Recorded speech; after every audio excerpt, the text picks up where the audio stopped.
As a couple of days ago, medical experts estimated 350 measles cases in the country, with predictions of that number growing. In Alabama, there are no known cases, though health officials told us last week a child passing through central Alabama made a couple of stops. News 4's Camille Coney on what we need to know about measles and its dangers.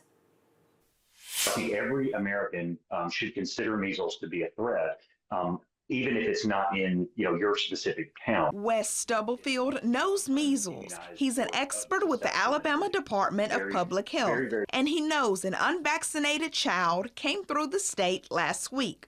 Stubblefield believes that children and all others should be vaccinated. Everyone should be up to date on their MMR vaccine, which contains measles, to make sure that they're protected in case there is an active case of measles. MMR is measles, mumps, and rubella.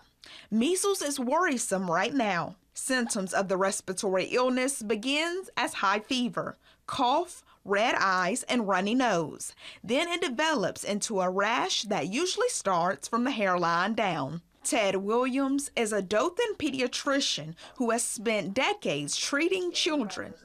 He saw plenty of measles early in his career, and he sees it again.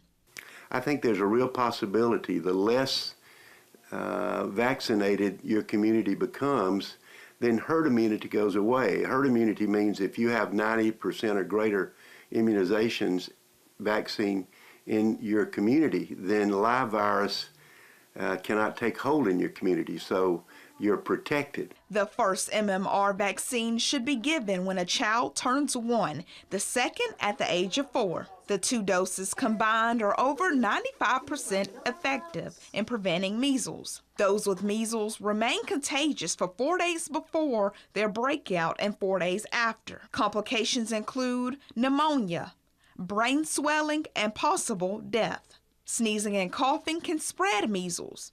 In Dothan, I'm Camille Coney, your hometown news leader. All measles cases are reported to the Alabama Department of Public Health.